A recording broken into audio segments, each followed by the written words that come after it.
Biotechnology principles and process के बाद, मतलब ये सब कुछ समझ लेने के बाद कि बायोटेक में हम क्या क्या प्रोसेसेस कर सकते हैं, कैसे नए नए प्रोडक्ट्स बना सकते हैं, अब हम एप्लीकेशंस पार्ट्स को डिस्कस करेंगे कि हमने बायोटेक के अलग अलग प्रिंसिपल्स को यूज करके, मेथड्स को यूज करके क्या क्या प्रोडक्ट्स फॉर्म किए हैं। चैप्टर बहुत छोटा है बेटा, इसमें कॉन्सेप्चुअल चीजें कम हैं, लेकिन जितना भी एप्लीकेशन पार्ट हमने पिछले चैप्टर में पढ़ा प्रोसेस के फॉर्म में, अब हम उसका प्रैक्टिकल एप्लीकेशन देखने वाले हैं। बस इतनी सी बात है, राइट। तो चलिए चैप्टर की शुरुआत करते हैं, बायोटेक्नोलॉजी एंड इट्स एप्लीकेशन। ये एक सबसे पहले बेसिक आइडिया आपको मैंने पहले भी बताया है कि बायोटेक्नोलॉजी मतलब जहां पे हम लाइव ऑर्गेनिजम्स को यूज करके प्रोसेस कर रहे हैं या लाइव ऑर्गेनिजम्स को यूज करके कुछ प्रोड्यूस कर रहे हैं। There are many areas of research in biotechnology, जैसे clinical trials हैं, फूड प्रोसेसिंग इंडस्ट्रीज हैं, इसके अलावा बायोफ्यूल इंडस्ट्रीज हैं, फाइटो रेमेडिएशंस हैं या बायो रेमेडिएशंस हैं। ऐसे बहुत सारी जगहों पर हम बहुत अलग अलग टाइप के माइक्रोब्स को यूज करते हैं या हम एंजाइम्स को यूज करते हैं। एंजाइम्स के बारे में आप जानते हैं that they are biological catalyst as well. तो हम इन्हें यूज करके अलग अलग प्रोडक्ट्स का फॉर्मेशन करते हैं। अगर आप सपोज कोई भी ऑर्गेनिज्म को कल्चर कर रहे हैं तो you need to provide optimal conditions, optimum temperature, pH and so many things, right. ये हम बात कर चुके हैं इन द डाउनस्ट्रीम प्रोसेसिंग, जहां पे हमारे पिछले चैप्टर का एंड हुआ था। डाउनस्ट्रीम प्रोसेसिंग मतलब जहां पे प्रोडक्ट की रिकवरी हमने की थी, isn't it? तो उन मेथड्स को अब हम यूज करेंगे इन सारी जगहों पे अलग अलग प्रोडक्ट्स को ऑब्टेन करने के लिए।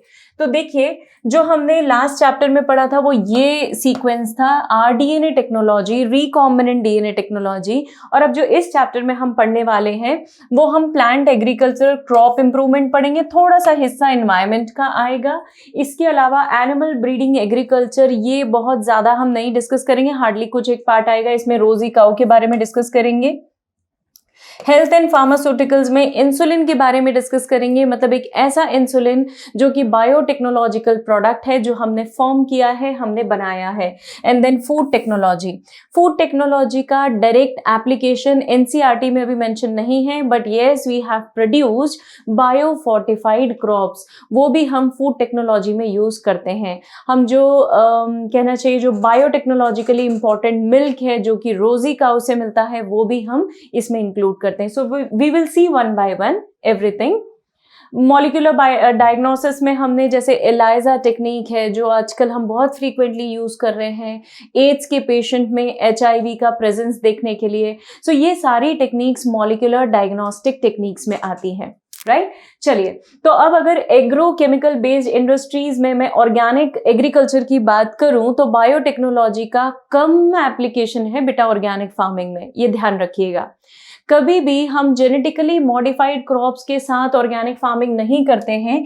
ऑर्गेनिक फार्मिंग जिसका मतलब है मैं किसी भी तरीके का केमिकल यूज नहीं करने वाली हूं। Let me go to the back slide. हम किसी भी तरीके का केमिकल नहीं यूज करने वाले हैं। फॉर एग्जाम्पल, मैं यहाँ पे फर्टिलाइजर्स नहीं यूज करने वाली हूँ। फर्टिलाइजर्स केमिकल्स ही होते हैं, I am not going to use them. आप इसे पूरी तरीके से छोड़ दीजिए। आप पेस्टिसाइड्स नहीं यूज करेंगे, right. You are not going to use any kind of chemical, मतलब पेस्टिसाइड्स भी नहीं यूज करने वाले हैं। तो कुल मिला के आप जब यहाँ पर किसी भी तरीके का केमिकल नहीं यूज करोगे तो क्या आपको मैक्सिमम यील्ड मिल पाएगा? नहीं मिल पाएगा। मैक्सिमम यील्ड के लिए तो मुझे केमिकल्स की तरफ जाना ही पड़ेगा। तो ऑर्गेनिक फार्मिंग पता है हम किन प्लांट्स के लिए, हम नेटिव प्लांट्स के लिए करते हैं, अनऑल्टर्ड प्लांट्स के लिए करते हैं जिन्हें आपने जेनेटिकली मॉडिफाई नहीं किया है, राइट। तो बायोटेक्नोलॉजिकली जो क्रॉप्स बनाई गई हैं वहां ऑर्गेनिक फार्मिंग हम नहीं परफॉर्म करेंगे, लेकिन जो वाइल्ड वेराइटीज हैं एक्सक्लूसिवली जो नेचर में अवेलेबल हैं हम उनके ऊपर ऑर्गेनिक फार्मिंग कर सकते हैं। सो ये कॉन्सेप्ट याद रखिएगा, एनसीईआरटी में कहीं भी डायरेक्टली लिखा नहीं है, but you need to know. So genetically engineered crop based agriculture, यही हमारे इस पूरे चैप्टर का थीम रहेगा, क्योंकि हमने बहुत अलग अलग वैरायटी की क्रॉप्स बना ली हैं। आप याद कीजिए जो हमारा चैप्टर था जिसमें हमने स्ट्रैटेजीज, जो चैप्टर था जिसमें हमने अलग अलग क्रॉप्स पढ़ी थी, मैंने आपको तब भी बताया था कि ये सब हम बायोटेक चैप्टर में पढ़ने वाले हैं। तो ये सारी क्रॉप्स हमने यही बनाई हैं। कैसे बनाई है अब आप जानते हैं, क्योंकि हम जीन को मॉडिफिकेशन कैसे किया जाता है, मॉडिफाई कैसे किया जाता है, ये हम पढ़ चुके हैं, राइट। तो चलिए, ग्रीन रिवॉल्यूशन जहां पे हमने सेमी ड्वार्फ वेराइटीज को इंट्रोड्यूस किया था, वीट, राइस, इनकी सबकी सेमी ड्वार्फ वेराइटीज को इंडिया में wheat growing belts, rice growing belts सब जगह इंट्रोड्यूस किया गया था रेस्पेक्टिवली। तो जहां जहां ये क्रॉप्स हमने कल्टीवेट की थी वो इस पर्पज से की थी बेटा कि अगर बहुत ज़्यादा आंधी हो, तूफान चल रहा हो, तो उस केस में हमारी क्रॉप्स में लॉजिंग ना हो जाए, है ना। लॉजिंग समझते हैं, हमने बात की थी इस बारे में। लॉजिंग मतलब आपकी क्रॉप्स लाई डाउन ना हो जाएं और ये क्रॉप्स फिर आपको कोई प्रोडक्टिविटी नहीं देंगी। तो मुझे बहुत ज़रूरी है कि मैं सेमी ड्वार्फ वेराइटीज़ को यूज़ करूं। इसके अलावा मैं कुछ ऐसी वेराइटीज़ को यूज़ करूं जिनका फर्टिलाइजर अपटेक ऑप्टिमम हो, राइट। फर्टिलाइजर्स का अपटेक जो है it has to be optimum. इसका मीनिंग समझिएगा बच्चों। क्या होता है ना बेटा, अगर आपने क्रॉप को फर्टिलाइजर सप्लाई किए हैं, मतलब न्यूट्रिएंट सप्लाई किए हैं, तो ये जो मेरी क्रॉप है, ये क्रॉप एकदम से ग्रो करना शुरू होगी। क्रॉप का पहले का साइज था, अब जब मेरी क्रॉप ग्रो होगी after the application of fertilisers, तो वो क्रॉप ऐसी हो जाएगी। Let me just make few changes. ये मेरी क्रॉप इनिशियल लेवल पे बिना जब मैंने कोई मैनिपुलेशन नहीं किया था तो साइज वाज दिस, लेकिन जैसे ही मैंने फर्टिलाइजर्स को अप्लाई करना शुरू किया, you can see that the size has increase too much. पर मुझे एक बात बताइए, क्या इसके इतने साइज इंक्रीज होने से कोई फायदा मिलने वाला है? एक्चुअली कोई फायदा नहीं मिलने वाला है। पूरी क्रॉप ने क्या किया है, फर्टिलाइजर्स को यूज करके सिर्फ बायोमास बढ़ाया है। बायोमास बढ़ गया, लेकिन उससे मुझे क्या फायदा मिलेगा बेटा? मुझे तो कोई फायदा नहीं मिलना, क्योंकि बायोमास तो मैं यूज ही नहीं करने वाली हूँ। मुझे तो सिर्फ इस पोर्शन से मतलब है। ये पोर्शन तो मुझे पहले भी वैसा ही मिल रहा था जैसा अब मिल रहा है, तो मैं क्यों अब इसके लिए इतना एफर्ट डालूं? Are you getting? तो हम नहीं चाहते कि हमारे प्लांट फर्टिलाइजर्स को यूज करके अपना बायोमास बढ़ाएं, क्योंकि उनकी हाइट छोटी रहेगी। तो एक तो आपको उन्हें हार्वेस्ट करना वुड बी ईजी, प्लस आपके रिसोर्सेज जो हैं वो सिर्फ फ्रूट प्रोडक्शन के लिए यूज होंगे या सीड प्रोडक्शन के लिए, राइट। तो जब मैं सीड्स बनाऊंगी, भाई वीट, राइस क्या है? सीरियल्स ही तो हैं जो आप कंज्यूम करते हैं, isn't it? तो मेरा ज्यादा एफर्ट, ज्यादा फोकस रहेगा सीरियल्स बनाने में, ये बनाने में नहीं रहेगा, राइट। तो हम ग्रीन रेवोल्यूशन में इन सारी बातों का ध्यान रखते हैं ताकि हमें बल्क प्रोडक्शन ऑफ ग्रेन्स मिल जाए। एमएस स्वामीनाथन जो हैं इसके फादर रहे हैं इंडिया में। नॉर्मन बोरलॉग वर्ल्ड में फादर ऑफ ग्रीन रेवोल्यूशन माने जाते हैं। तो हमने बहुत सारे फीचर्स जो मैंने अभी जिनमें से कुछ डिस्कस किए वो इंट्रोड्यूस किए हैं। इसके अलावा मैंने प्लांट्स के अंदर रेजिस्टेंस मतलब स्ट्रेस टॉलरेंट वेराइटीज भी प्रिपेयर की हैं। स्ट्रेस टॉलरेंट वेराइटीज, ये स्ट्रेस टॉलरेंट वेराइटीज कौन कौन सी है मेरे पास भाई? ये ऐसी वेराइटीज हैं जो ड्रॉट से अपने आप को बचा सकती हैं, लॉजिंग से अपने आप को बचा सकती हैं, पीएच के अंदर जो चेंज होता है थोड़ा बहुत वैरी करेगा, उसको ये टॉलरेट कर सकती हैं, टेम्परेचर को टॉलरेट कर सकती हैं। केमिकल्स आपने जो यूज किए हैं, अगर एक्सेसिव केमिकल है तो that is going to change the pH of the soil, तो वो उस पीएच को भी टॉलरेट कर सकते हैं। थोड़ा बहुत पीएच का चेंज वो टॉलरेट कर सकते हैं। ड्रॉट की कंडीशन है तो वो टॉलरेट कर जाएंगे। ये क्या हो गए बेटा? ये सब मेरे पास स्ट्रेस टॉलरेंट या एबायोटिक स्ट्रेस मैं इसे बोल सकती हूँ। This is the alternative term. In abiotic stress को भी ये क्या कर सकते हैं? हैंडल कर सकते हैं। तो हम अगर कुछ हमारी मैनेजमेंट प्रैक्टिसेस को बेटर बनाएं, मतलब खेतों में कुछ ऐसी प्रैक्टिसेस को यूज कर लें बेटा कि जिसके कारण हमारे फील्ड्स में या क्रॉप्स का जो प्रोडक्टिविटी है वो काफ़ी अच्छा आए और हमारे लिए इकोनॉमिकल भी हो, तो डेफिनेटली मुझे उसका बिजनेस बहुत अच्छा मिलेगा, राइट। तो हम इन सारी मेथड्स को, इन सारी जो बायोटेक्नोलॉजी की प्रोसेसेस हैं उनको यूज इसी पर्पस से करने वाले हैं। चलिए आगे बढ़ते हैं। एग्रो केमिकल्स जो कि बहुत ज़्यादा कॉस्टली हैं, जैसे पेस्टिसाइड्स हैं, फर्टिलाइजर्स हैं, आई एम सो सॉरी, जैसे कि पेस्टिसाइड्स हैं, फर्टिलाइजर्स हैं, वो सब बहुत कॉस्टली हैं। तो मैं उनके ऊपर डिपेंडेंसी थोड़ी सी कम कर दूं, और क्यों ना बच्चों मैं एक ऐसा ही प्लांट बना दूं जिस प्लांट के अंदर खुद के अंदर वो जीन प्रेजेंट है, राइट। अगर मैं प्लांट के अंदर कोई ऐसा जीन इनकोऑपरेट कर दूं कि जिस जीन को यूज करके मेरा प्लांट ग्रो कर सके, तो ये बहुत बहुत बहुत अच्छी बात हो जाएगी, राइट। तो इसीलिए मैं डिपेंडेंसी कम करना चाहती हूँ, और ये मैं कन्वेंशनल ब्रीडिंग टेक्निक्स के साथ नहीं कर पाऊंगी। कन्वेंशनल ब्रीडिंग टेक्निक्स तो क्या है बेटा, हाइब्रिडाइजेशन तो है। यहाँ पे आपके जीन्स में मैनिपुलेशन क्या ही हुआ है, कुछ नहीं। तो इसीलिए हम कन्वेंशनल ब्रीडिंग में तो ये सब नहीं इनको ऑपरेट कर पाएंगे, बट येस बायोटेक्नोलॉजिकली मैं कुछ ऐसे प्रोडक्ट्स बना पाऊंगी जहाँ पे ये सारे चेंजेस में इंट्रोड्यूस कर सकती हूँ, राइट। आगे बढ़ते हैं। ये जो मेरे पास जेनेटिकली मॉडिफाइड ऑर्गेनिजम्स हैं, इनमें मेरे पास सभी की कैटेगरीज हैं। I do have bacteria, plants and fungi plus few animals. ये फ्यू एनिमल्स हम बिल्कुल चैप्टर के एंड में पढ़ेंगे बेटा, जिनको हमने रिसर्च के पॉइंट ऑफ व्यू से डेवलप किया है। Now let us talk about features of these genetically modified organism. This is the summary chart in front of you. इससे आपको बहुत अच्छा समझ में आ जाना है बेटा और बहुत अच्छा याद भी हो जाएगा। इसे दिमाग में एज इट इज छाप लीजिए, राइट, एज इट इज आपके दिमाग में प्रिंट हो जाना चाहिए। चलिए वन बाय वन डिस्कस करेंगे। मुझे एक ऐसी क्रॉप बनाना हो जो कि एबायोटिक, स्ट्रेस टॉलरेंट हो, as we just discuss, drought, cold, salt और हीट। कोल्ड एंड हीट ये दोनों हो गए मेरे पास टेम्परेचर रेंज, राइट, तो इनसे वो टॉलरेंट हो। पेस्ट रेजिस्टेंट क्रॉप्स होनी चाहिए, जैसे मेरे पास बेसिलस थुरिनजेनेसिस से रेजिस्टेंट कुछ क्रॉप्स हैं, हम आगे बात करने वाले हैं, ये सिर्फ इंट्रोडक्शन है, राइट। तो बायोटेक्नोलॉजिकली इंपॉर्टेंट क्रॉप्स मैंने बनाई है, सॉरी बेसिलस थुरिनजेनेसिस के अगेंस्ट बायोटेक्नोलॉजिकली इंपॉर्टेंट क्रॉप्स मैंने डेवलप की है। एक बहुत कॉमन पेस्ट है, कैसे की है अभी हम बात करेंगे। It should have post harvest loss के against resistance, right. Post harvesting losses क्या होते हैं बेटा, जैसे आपने पूरा खेत में कल्टीवेशन करने के बाद हार्वेस्टिंग कर दी, आपने क्रॉप्स को गैदर कर लिया। अब उस टाइम पे एक तो उसका मेंटेनेंस, मतलब आपको शाफ्ट को अलग करना है, आपको सीड्स को अलग करना है शाफ्ट से, so that you will get a good quality of seeds, है ना। ये सारी प्रोसेसेस करना पड़ती हैं, और अगर उस समय पे हमें बहुत नुकसान उठाना पड़ रहा है या प्रोसेसेस बहुत महंगी हो रही हैं, तो डेफिनेटली हम उस पर बायोटेक्नोलॉजी की मदद लेना चाहेंगे, right.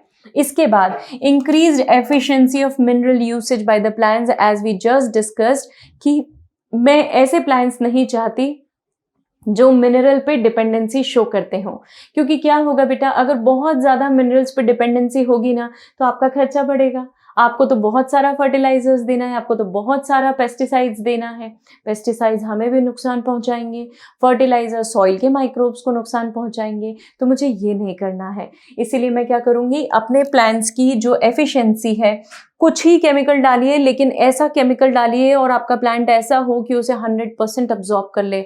I don't want to use more chemical, more amount of chemical, right, है ना। अब आगे बढ़ते हैं। एनहांस्ड न्यूट्रिशनल वैल्यू, जैसे मैंने vitamin A rich golden rice बनाया है, दिखता भी गोल्डन है, पता है क्यों? कैरेट का कलर देखा है बच्चों, कैरेट का कलर कैसा होता है, गोल्डन सा होता है ना, pink, pinkish golden, orangish mix होता है वो। उसके अंदर एक बीटा कैरोटीन नाम का जीन है, अगर वो जीन आप वहां से निकालकर राइस में डाल दें तो हमारा राइस भी जो होगा वो विटामिन ए में रिच हो जाएगा। और विटामिन ए रिच राइस जो है, क्योंकि बीटा कैरोटीन नाम का जीन एक्सप्रेस कर रहा है, इसीलिए उसका कलर भी कैसा हो जाता है, golden, right? So these are the features of any genetically modified crops which you need to remember. हम इन्हीं पर बेस हमारे चैप्टर में आगे आगे बढ़ते चलेंगे कि हमने क्या क्या प्रोडक्ट्स बनाए हैं। देखिए ये राइस जो मैंने आपसे अभी बात की गोल्डन राइस के बारे में, the diagram is in front of you, लग रहा है ना गोल्ड, है ना, गोल्ड मतलब येलोइश कलर है ना, तो बस उससे रिलेटेड है। So exactly it is not very yellow in colour. चलिए हम एक क्वेश्चन देख लेते हैं। A new variety of rice was patented by a foreign company. Through such varieties have been present in India for a long time. This is related to, मतलब हमारे पास rice की एक ऐसी वैरायटी जिसे हमने पेटेंट कर लिया है, वो ऑलरेडी अवेलेबल थी, and that has been patented for a long time. What is that variety? So I guess rice की तो ये हाइब्रिड वैरायटी, ये जो जेनेटिकली मॉडिफाइड वैरायटी है, आप समझ ही गए होंगे, it is basmati rice. So the answer is B. चलिए अब हम आगे बढ़ते हैं बच्चों। हम ऐसा ऑब्जर्व कर चुके हैं कि हमारा जो कॉटन है, कॉटन के बॉल्स होते हैं बेटा, कभी आप खेतों में जाके देख के आए होंगे, आई शो यू पिक्चर, आपको अगर कभी रिलेट करते आए तो जरा दिमाग के तार खुले रखिए और सोचने की कोशिश कीजिए कि क्या कभी आपने कॉटन देखा है। कॉटन का एक बॉल होता है बेटा, है ना, और उस बॉल में बहुत जल्दी इंसेक्ट अटैक कर लेते हैं, पेस्ट अटैक करता है। बॉलवर्म नाम का एक पेस्ट है जो कि हमारी कॉटन को बहुत फ्रीक्वेंटली अटैक करता है, खोखला बना देता है अंदर से पूरा उसको, और कॉटन का फाइबर आपको नहीं मिलता है। तो हमने एक बीटी कॉटन बनाया है। वो बीटी कॉटन जो है that is specifically designed as an insect resistant plant, जिसमें बेसिलस thuringiensis, यहाँ पे बीटी का मतलब है bacillus thuringiensis, it's a bacteria, right. ये बैक्टीरिया अपनी स्पोर फॉर्मिंग स्टेज में एक स्पेशल प्रोटीन एक्सप्रेस करता है। I will show you how this bacteria actually works. इसके पास एक जीन है बेटा स्पेसिफिक, जिस जीन का नाम आपको नीट के लिए भी बहुत अच्छे से याद रखना है, पूछा जाता है। यही एरिया बहुत इंपॉर्टेंट है नीट के लिए, समझिएगा जरा। एक टॉक्सिन बनाता है Cry1AC जीन। ये टॉक्सिन जो है, इस जीन को हम क्राई जीन बोलते हैं, और प्रोटीन जो है वो क्रिस्टल प्रोटीन के नाम से जाना जाता है। We call it as crystal protein. तो जो जीन है हमारा वो दैट इज Cry1AC जीन, और इस जीन से एक प्रोटीन बनता है जो कि क्रिस्टल प्रोटीन है, और ये chemically it is a toxin, है ना, एक टॉक्सिक सब्सटेंस है। वैसे जब ये हमेशा नहीं बनाता, पहले तो ये याद रखिएगा बच्चों, बेसिलस thuringiensis सिर्फ कुछ स्टेजेस में, अपनी स्पोर स्टेजेस में ही इस टॉक्सिन का फॉर्मेशन करता है। एनसीईआरटी में क्लियरली मेंशन है, आप पढ़ लीजिएगा। तो ये जो टॉक्सिन है, ये टॉक्सिन इस जीन से बनता है, और ये जीन कुछ वैरायटी ऑफ इंसेक्ट्स, बेटा याद रखना, ध्यान से सुनना। एनसीईआरटी लिखती है बेटा कि जो हमारा बेसिलस thuringiensis नाम का जो बैक्टीरिया है, ये जो टॉक्सिन बनाता है, ये कुछ variety of species of organism के लिए ही इफेक्टिव है, अगेंस्ट इफेक्टिव है, सबके लिए नहीं। और ये आप मोनोकॉट में भी एक्सप्रेस कर सकते हैं, डाइकॉट प्लांट्स में भी एक्सप्रेस कर सकते हैं। तो इस तरीके से इसका जो एप्लीकेशन है बच्चों वो थोड़ा सा वाइड हो जाता है, राइट। एप्लीकेशन वाइड हो जाने से क्या होगा, मेरे पास लिमिटेशन नहीं है ना, नहीं तो आप कहेंगे कि मैम सिर्फ मोनोकॉट पे एक्सप्रेस होगा ये, तो मुझे सिर्फ मोनोकॉट के लिए ही ये जीन काम में आएगा। तो ऐसा नहीं है। फायदा क्या है, ये दोनों के लिए काम करता है, मोनो एंड डाइकॉट दोनों के लिए। सो हमारे पास ये जो पर्टिकुलर वैरायटी है, ये कुछ स्पेसिफिक पेस्ट के अगेंस्ट काफी इफेक्टिव है बेटा, जैसे लेपिडोप्टेरेंस है, कोलियोप्टेरेंस है, और इसके अलावा डिप्टेरेंस है। यहाँ पे ये पेस्ट के पिक्चर्स आपके सामने हैं, इससे दिमाग में चीजें बैठ जाएंगी, इसलिए इमेजेस आपको दिखा रहे हैं, एनसीईआरटी में नहीं गिवन है, और आपको इनके डायग्राम्स बहुत ज्यादा ध्यान भी नहीं रखने हैं। Just look at them so that you will get an idea how these organisms looks like. Lepidopterans is basically a class of army worms or budworms. We call them as army worms or budworm. The tobacco budworm looks like this. Okay. Coleopterans जो है, these are beetles. They appear like this, और कुछ और varieties of beetles हैं इसमें. Then we have dipterans जहाँ पे flies and mosquitoes होते हैं commonly. तो ये जो पेस्ट है ना बच्चों, ये पेस्ट कैसे हैं, ये commonly हमारे जो प्लांट्स हैं उनके ऊपर अटैक करते हैं। इन सभी वेराइटीज के अगेंस्ट जो हमारा बेसिलस thuringiensis है, वो एक टॉक्सिन बनाता है विच इज कॉल्ड एज प्रोटोटॉक्सिन, और ये प्रोटोटॉक्सिन इन सभी को क्लियर करने में या किल करने में मदद करेगा। कैसे? आई will show you the mechanism. देखिए, ये कॉटन के दो बॉल्स का कंपैरिजन है।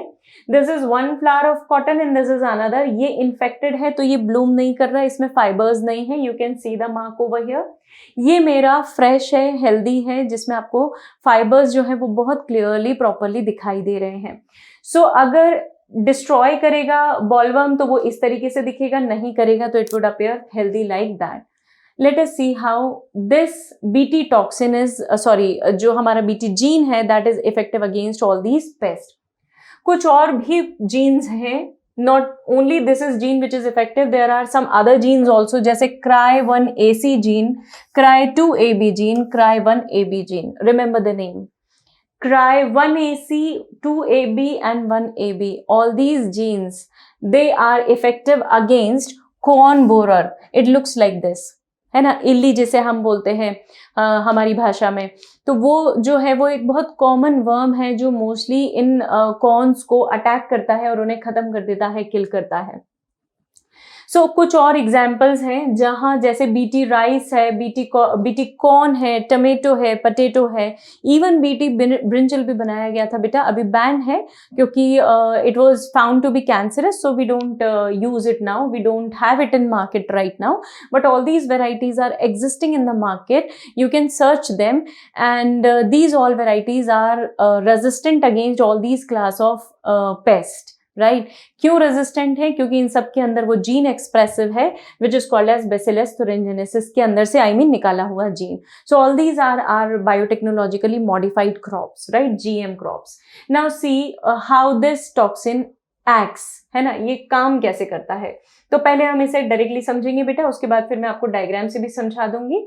डायग्राम से समझना और इजी हो जाएगा आपके लिए, so will get 2 time learning. चलिए, बीटी टॉक्सिन जो है, जब पहली बार मेरा बैक्टीरिया प्रिपेयर करता है, मतलब उस बैक्टीरिया जब स्पोर फॉर्मेशन में होता है तब इस बीटी टॉक्सिन को ये प्रिपेयर करता है या इनएक्टिव फॉर्म में उस टॉक्सिन को रिलीज करता है और उसे हम बोलते हैं वी कॉल इट एज प्रोटोटॉक्सिन. अब क्या होता है बेटा, इस प्रोटोटॉक्सिन को, वो जो स्पोर्स होते हैं ना बेटा, हम क्या करते हैं, जैसे हमारा जो प्लांट है उस प्लांट के ऊपर उन स्पोर्स को रिलीज कर दिया. अब वो वर्म क्या करेगा, उस प्लांट की पत्तियों को, पत्तियां खाते हैं, ये लीफ खाते हैं, तो जब वो पत्तियों को खाने जाएगा ना बेटा, तो वो स्पोर भी निगल लेगा. स्पोर निकलेगा तो वो उसके मिडगट में पहुंचेगा, राइट. तो अब जब मिडगट में पहुंचेगा तो मिडगट का पीएच कैसा है, alkaline. So midgut of insect have an alkaline pH, right. अब ये इंसेक्ट को कैसा मीडियम मिला है बेटा, अल्कलाइन मीडियम मिला है. उस अल्कलाइन मीडियम में ये टॉक्सिन जो मेरे पास प्रोटोटॉक्सिन के फॉर्म में था, अब ये एक्टिव टॉक्सिन के फॉर्म में कन्वर्ट हो गया है. और पता है अभी क्या करेगा, जैसे ये इंसेक्ट की मिडगट की एपिथेलियल लाइनिंग है, ये टॉक्सिन आया, ये टॉक्सिन यहाँ पे इकट्ठा हो गया. मीडियम कैसा था हमारे इस मिडगट का, मीडियम कैसा था, it was alkaline, the medium was alkaline, है ना. अब क्या होगा, ये जो इंसेक्ट है, ये जो टॉक्सिन है, ये टॉक्सिन किस में कन्वर्ट हो जाएगा, एक्टिव टॉक्सिन में. तो एक्टिव को मैं शो कर रही हूँ by black colour. So this is my active toxin, right. ये एक्टिव टॉक्सिन को, इस एक्टिव टॉक्सिन को इंजेस्ट करेगा मेरा वर्म. इंजेस्ट करके उसके सेल्स क्या होंगे बेटा, स्वेल हो जाएंगे. ठीक है, ये सेल्स अपने ओरिजिनल साइज से स्वेल हो गए, बड़े हो गए, पानी अब्जॉर्ब करना शुरू कर देंगे. ये पानी अब्जॉर्ब करने के बाद ये बर्स्ट हो जाएंगे और बर्स्ट होने के कारण क्या होगा, जो इंसेक्ट है वो मर जाएगा. ठीक है, so these cells they are going to get swelled up and then lysed and then will release all the content in the surrounding and the insect is going to get die. So this is the reason why the insects consuming this particular toxin will get killed. तो हम पहले तो directly spores को leaf के ऊपर release कर देते थे बेटा, अब हमने क्या किया है, प्लांट के अंदर वो जीन ही एक्सप्रेस कर दिया है. So now when this insect और pest is going to consume the leaf, automatically वो टॉक्सिन उसके अंदर जाएगा और वो टॉक्सिन एक्टिव होगा, लाइसिस करेगा एपिथेलियल लाइनिंग की, उसके मिडगट की, और फिर अल्टीमेटली उसे मार डालेगा. सो this is how this is quite disadvantageous for the insects. अच्छा, इसका एक नुकसान ये भी है बेटा, ये हमारे जो यूजफुल पॉलिनेटर्स हैं, इवन उनको तक भी किल कर रहा है. तो ये हमारे पास उसका नुकसान तो है, लेकिन स्टिल वी आर यूजिंग, क्योंकि नेचुरली ये मेथड कैसी है, बहुत इफेक्टिव. अब इसे डायग्राम से भी समझ लेते हैं. See, the diagram is also showing the same thing. ये लीफ है, लीफ के ऊपर बैक्टीरियल स्पोर्स मैंने रिलीज कर दिए हैं. ये जो इंसेक्ट पेस्ट है ये उसे कंज्यूम करेगा और कंज्यूम करने के बाद क्या होगा, ये जब इसके मिडगट में पहुंचेगा, प्रोटियोलिटिक डाइजेशन होगा प्रोटीन्स का, और उसके बाद क्राइवन AC जीन से बना हुआ प्रोटोटॉक्सिन एक्टिव टॉक्सिन में कन्वर्ट हो जाएगा. एक्टिव टॉक्सिन में कन्वर्ट हो गया बेटा. अब उसके बाद क्या करेगा, ये एपिथेलियल लाइनिंग जो है हमारे इंसेक्ट की, इन लाइनिंग को, इन सेल्स को डिस्ट्रॉय करेगा and the insect will die. So this is how this gene works. So you need to remember the name of the gene, the name of the toxin, right? Let us talk about a question. Go through the question. What triggers activation of prototoxin to active BT toxin of Bacillus thuringiensis in bollworm? तो अभी हमने discuss किया है ना, just now we have discussed. So it is a direct question, alkaline pH of midgut. Acidic नहीं, alkaline. हमारी stomach में acidic pH होता है और इनके मिड गट में अल्कलाइन पीएच होता है। रिमेंबर, वैसे हमारी भी इंटेस्टाइन में अल्कलाइन होता है, so you can relate it that way, उससे याद रहेगा आपको। So this is the solution, we already talked about it. चलिए एक क्वेश्चन और देख लेते हैं। BT cotton variety that was developed by the introduction of toxin gene of bacillus thuringiensis is resistant against. So it was resistant against insect pest basically, right, है ना। Fungal disease, bacterial disease, protozoan disease किसी के लिए भी against effective नहीं थी, but only against insect paste. जो हमने अलग अलग क्लासेस देखी हैं, लेपिडोप्टेरन्स हैं, डिप्टेरन्स हैं, ये सभी के अगेंस्ट वो इक्वली कैसा था, effective. So the answer was there, answer was A, match the organism with its use in biotechnology. तो हम इस टॉपिक, इस क्वेश्चन के ऊपर वापस से आएंगे, क्योंकि अभी एग्रोबैक्टीरियम मुझे आपको बताना बाकी है। एग्रोबैक्टीरियम टूमीफेशियन हम फिर से डिस्कस करेंगे and then we will talk about this question, right. So I am skipping this question right now. चलिए पेस्ट रेजिस्टेंट वेराइटीज में एक वेराइटी और देखेंगे हम, जो मेलियोग्डाइन इनकॉग्निशिया हमारा इंसेक्ट है, उस इंसेक्ट के अगेंस्ट हमारी कुछ और नई प्लांट वेराइटीज है। ये भी बड़ा कॉमन पेस्ट है बेटा, आप देखेंगे तो ये पता है क्या करता है, ये हमारे प्लांट्स की रूट्स में, you can see the diagram, देखिए ये एक निमेटोड है, मेलियोडाइन जो है that is a nematode, this is the organism. ये क्या करता है, जो नॉर्मल रूट के हेयर आपको दिख रहे हैं ना राइट हैंड साइड वाले पिक्चर में, लेफ्ट हैंड साइड वाले में आप देखेंगे तो आपको बहुत सारे छोटे छोटे से नोड्यूल्स दिखाई दे रहे हैं। Can you see this mass of cells, ये नोड्स है बेटा, ये यहाँ पे आप नोटिस करें ना, दीज आर नोड्स। ये नोड्स जो है ना, ये क्लियर इंडिकेशन दे रहे हैं कि वो जो हमारा इंसेक्ट है, निमेटोड है, I should say nematode, I am so sorry, it is not insect, जो हमारा निमेटोड है, ये निमेटोड क्या कर रहा है, रूट के अंदर छोटे छोटे छोटे छोटे से गठान बना रहा है, नोड्स बना रहा है। अब इसका कॉन्सिक्वेंस पता है क्या होगा भाई, ये रूट हेयर नॉर्मल है तो ये क्या करेगा, पानी अब्सॉर्ब करेगा, लेकिन this root hair is nodulated, right. Root hair का रोल क्या है बेटा, एक ही है ना, वाटर अब्जॉर्प्शन, मिनरल अब्जॉर्प्शन। तो अगर वो इस फॉर्म में नहीं है, इस फॉर्म में है जिसमें बहुत सारी गठाने हैं, तो क्या ये पानी अब्जॉर्ब कर पाएगा, नहीं कर पाएगा, आपका प्लांट विल डाई। सो ये जो निमेटोड है ना, ये निमेटोड बहुत कॉमनली टोबैको की पूरी क्रॉप्स को साफ कर रहा था। आपके दिमाग में ये क्वेश्चन ना आए कि टोबैको प्लांट तो ठीक है मैम, अच्छा है, चला भी जाए, इन्फेक्ट भी हो जाए तो हमें क्या फर्क पड़ना है, हम तो लेते नहीं हैं और लोगों को लेना भी नहीं चाहिए जो लेते हैं। बट देन टोबैको एक मेडिसिनल प्लांट है, याद रखिएगा, हमें इससे मेडिसिन ऑब्टेन होती है। वो हाई डोज में हार्मफुल है, लो डोज में it is not at all harmful, right. तो हमें उसको भी बचाना है भाई। हमने बहुत सारा लॉस उठाया है, क्योंकि टोबैको प्लांट्स जो हैं ये गवर्नमेंट के प्रोजेक्ट्स में ही कल्टीवेट होते हैं ना, nobody can cultivate them directly. कुछ और भी प्लांट्स हैं जो सिर्फ गवर्नमेंट के परमिशन से ही आप कल्टीवेट कर सकते हैं, अपनी इच्छा से नहीं कर सकते। आपको पसंद है, आपका कंजम्पशन है तो you are cultivating that, no. ये मेडिसिनल प्लांट है बेटा, और इसीलिए हमें इस प्लांट को बचाना बहुत जरूरी है। तो इसकी रूट में ये निमेटोड बहुत कॉमनली इन्फेक्शन कॉज करता है, और हमने इसी इंसेक्ट से उसे बचाने के लिए एक बहुत प्यारा मैकेनिज्म खोज निकाला, जिस मैकेनिज्म पे बेस्ड हमने एक टेक्नोलॉजी बनाई। और अब हमारे प्लांट्स में, टोबैको के प्लांट्स में, बिना पेस्टिसाइड, बिना निमेटिसाइड स्प्रे किए हमारे टोबैको प्लांट्स कैसे हैं, healthy. So now we are going to talk about RNA interference. The process is very very very important, चाहे बोर्ड हो चाहे नीट हो, तो हम ध्यान से सुनेंगे, समझेंगे कि प्रोसेस क्या है।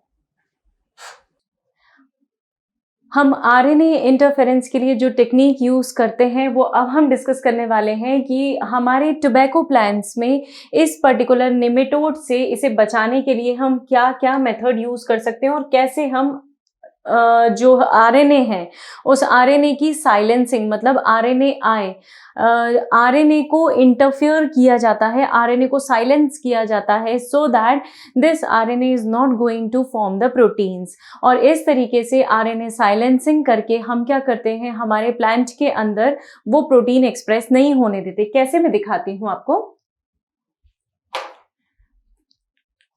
हम डबल स्ट्रैंडेड आरएनए मॉलिक्यूल पर बेस्ड एक प्रोसेस के बारे में बात कर रहे हैं। आप जरा पहले से कुछ कॉन्सेप्ट्स जो आपने पढ़े हुए हैं मैं याद दिला देती हूँ, समझ लीजिए। We have double helical DNA, इस तरीके से इस डबल हेलिकल डीएनए को हम सिंगल स्ट्रैंड में कन्वर्ट करते हैं और फिर इसका कॉम्प्लीमेंट्री स्ट्रैंड सिंथेसाइज होता है। ये इसका कॉम्प्लीमेंट्री स्ट्रैंड सिंथेसिस हो गया, राइट। लेकिन हमारे पास कुछ केसेस ऐसे भी, कुछ बायोमोलिक्यूल ऐसे भी हैं जैसे कि मेरा आरएनए। आरएनए हमेशा सिंगल स्ट्रैंडेड ही होता है, आरएनए कभी भी डबल स्ट्रैंडेड नहीं होता, राइट। तो आरएनए डबल स्ट्रैंडेड फॉर्म में अवेलेबल नहीं है। बट अब जरा आप समझने की कोशिश करिएगा कि अगर कोई ऐसी प्रोसेस हो कि मैं आरएनए को डबल स्ट्रैंडेड बना दूं, क्योंकि ये आरएनए जब सिंगल स्ट्रैंडेड फॉर्म में है तब तो प्रोटीन बना सकता है, पर अगर यही आरएनए मेरे पास डबल स्ट्रैंडेड फॉर्म में हो गया, ये एक स्ट्रैंड, ये इसका कॉम्प्लीमेंट्री स्ट्रैंड मैं नीचे बना रही हूं, तो ये कॉम्प्लीमेंट्री स्ट्रैंड हो गया। अब अगर ये जो कॉम्प्लीमेंट्री स्ट्रैंड है इसके अंदर मैं प्रोटीन के फॉर्मेशन की बात करूंगी तो ये बिल्कुल भी प्रोटीन नहीं बनाने वाला है। So this is now not going to synthesise any protein. बस यही मैंने एज अ प्रिंसिपल यूज किया है। मैं क्या करूंगी, मुझे पता है कि जो आरएनए है वो प्रोटीन बनाता है, तो मैंने आरएनए को क्या कर दिया, डबल स्ट्रैंडेड कर दिया, मतलब मैंने आरएनए को साइलेंस कर दिया। So therefore this phenomenon is known as RNA silencing. We call it as RNA silencing, और या फिर आप आरएनए इंटरफेरेंस भी कह सकते हो। तो we denote it by RNA I, small I, है ना, स्मॉल आई मतलब इंटरफेरेंस। तो आप यहाँ पे देख सकते हैं बेटा इस डायग्राम में, एक डायग्राम जो है हमारे पास ये नॉर्मल हेल्दी प्लांट का है, ये कंट्रोल प्लांट है, sorry this is control plant जिसके अंदर वो जीन एक्सप्रेस हो रहा है, and this plant is affected plant जिसके अंदर हमने जीन को इंसर्ट नहीं किया है। तो जिसके अंदर आपने जीन डाला है, आरएनए साइलेंसिंग किया है, वो इन्फेक्शन शो नहीं कर रहा, even though if you incubate the roots of tobacco plants with this particular nematode, right. अगर आप इस मेलिग्नाइन इनकॉग्निशिया के साथ इस रूट को इंक्यूबेट करके रखें भी तो यहाँ कोई इन्फेक्शन नहीं शो होगा क्योंकि वहां पे जीन एक्सप्रेस हो रहा है। लेकिन इन दिस डायग्राम आप देख सकते हैं कि 5 दिन लग गए हमें इस प्लांट को इंक्यूबेट करते करते, और 5 दिन के बाद प्लांट की रूट्स में इन्फेक्शन जो है, इस निमेटोड का इन्फेक्शन जो है वो दिखने लगा। लेकिन दूसरा वाला जो प्लांट था, कंट्रोल प्लांट जिसे मैं कह रही हूँ, वो सेफ रहा because of this particular expression of this particular gene. So 5 days after inoculation you would be able to see the results. Let us talk about the process again. मैं क्या करूंगी, मुझे एक प्लांट बेस्ड वेक्टर पहले से पता है, मैंने पिछले चैप्टर में पढ़ा है, जिसे मैं एग्रोबैक्टीरियम टूमीफेशियन के नाम से जानती हूँ। The one which have a specific plasmid known as T I plasmid. इस टी-आई प्लाज्मिड में कुछ स्पेशल जीन्स हैं जिन्हें मैं ट्रांसफर जीन्स बोल सकती हूँ। ट्रांसफर डीएनए होता है बेसिकली। ट्रांसफर डीएनए के पास कुछ जीन्स हैं जिन जीन्स को मैं यूज कर सकती हूँ in the preparation of vectors, right. तो अब मैंने यूज किया है यहाँ पे एग्रोबैक्टीरियम टूमीफेशियन, इसे मैं होस्ट प्लांट के अंदर डाल दूंगी, लेकिन डालने के पहले मैंने इसके अंदर एक ऐसा स्पेशल जीन डाला है जो डीएनए, ऐसा डीएनए बनाएगा जिस डीएनए से ऐसे आरएनए बनेंगे जो आरएनए क्या होंगे, कॉम्प्लीमेंट्री, राइट। अभी हमने डिस्कस किया था। तो हम ऐसा डीएनए इंट्रोड्यूस करेंगे बेटा which is going to produce two strands of RNA, one is called as sense, another is called as antisense. याद करें, आरएनए के डबल स्ट्रैंड्स अगर बन गए, नहीं बनाता है नेचर, है ना, नेचर नहीं बनाता है। क्यों नहीं बनाता बेटा? क्योंकि एक ही स्ट्रैंड के पास इंफॉर्मेशन है प्रोटीन सिंथेसिस के लिए। आप अगर डबल स्ट्रैंडेड आरएनए बना भी देंगे ना तो वो प्रोटीन नहीं बना पाएगा, खुद ही कॉम्प्लीमेंट्री पेयरिंग करके बैठा रहेगा चुपचाप। तो मुझे ऐसा थोड़ी करना है, आरएनए से तो प्रोटीन चाहिए मुझे। तो इसीलिए हमारी बॉडी नेचुरली क्या करती है, सिंगल स्ट्रैंडेड आरएनए रखती है। लेकिन यहां देखोगे तो पता है क्या कर दिया हमने, डीएनए से आरएनए बनता है, ये तो आप जानते हैं, है ना। मैंने डीएनए से ऐसा आरएनए बनवा लिया जो आरएनए के पास 2 स्ट्रैंड्स बन जाएंगे, एक एंटीसेंस होगा और दूसरा क्या होगा, सेंस। बस यही प्रिंसिपल है बेटा, है ना। ये कॉन्सेप्ट समझ में आ गया तो अब प्रोसेस बहुत आसान है। अब हमें सिर्फ देखना है कि ये जो डीएनए हमने बनाया है इसे हम जोड़ देंगे किसके डीएनए के साथ, एग्रोबैक्टीरियम टूमीफेशियन के डीएनए के साथ मैं इस डीएनए के पीस को, टुकड़े को जोड़ दूंगी, जो जाकर आगे एक ऐसा आरएनए बनाएगा which will be having 2 strands complementary to each other, right. और ऐसा होने से मेरा आरएनए साइलेंस हो जाएगा, चुप हो जाएगा, कोई काम नहीं करने वाला। भाई क्या काम करता है आरएनए? प्रोटीन ही तो बनाता है ना। ये प्रोटीन ही नहीं बनाएगा, और प्रोटीन ही तो पैथोजन के अंदर से सिक्रीटेड एक ऐसा टॉक्सिन है जो प्लांट को इन्फेक्ट करेगा। तो जब टॉक्सिन बना ही नहीं तो प्लांट इन्फेक्ट ही कैसे हो जाएगा भला, इजंट इट? तो इसीलिए इसे हम mRNA साइलेंसिंग बोलते हैं। See this is the process. ये डबल स्ट्रैंडेड आरएनए जो है, normally it has to be single stranded, but now this is what, this is double stranded RNA. वहां पे डीएनए के अंदर का जो एमआरएनए है और ये siRNA, इन दोनों ने आपस में पेयरिंग कर ली। So now there will be no synthesis of protein. अगर ये पेयरिंग नहीं करते तो दोनों अलग अलग रहते, दोनों एमआरएनए अलग अलग रहते, या ये एमआरएनए अलग रहता और ये एमआरएनए क्या बना के दे देता आपको, protein. So therefore this mRNA silencing is one of the best technique with the help of which we can prepare nematode resistant tobacco plants, right?